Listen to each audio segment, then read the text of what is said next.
mean, there's a piece of legislation you may be aware of that as of the 30th of this month, the right to request flexible working is extended to all employees, not just parents and carers. And for me, that's a significant step, which says that, although unfortunately it's part of the Children and Families Bill, so it's kind of under the wrong label, it's actually taking flexible working out of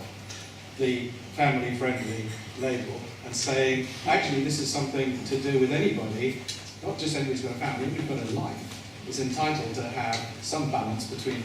the bits of their life, and has a right,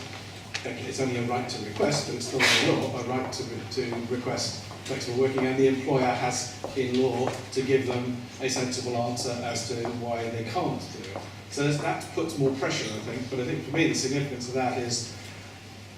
this piece of legislation moving us towards flexible working being the norm,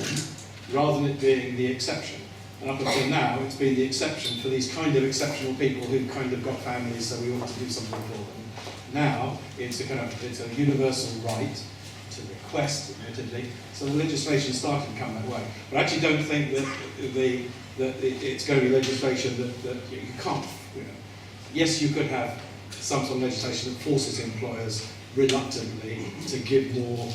flexibility in working to their employees. I think that would be a retrograde step. I think it's got to come through culture change. But I think it will come naturally through a generation coming through who expect this kind of work, don't understand why we're still working in the way that we invented with the Industrial Revolution, and will simply won't go and work for those employers who don't offer a reasonably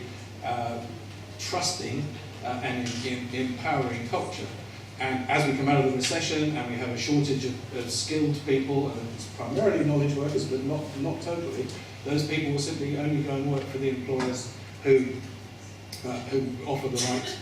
environment. And ultimately, if employers insist on maintaining a kind of Victorian management culture, they're going to go out of business.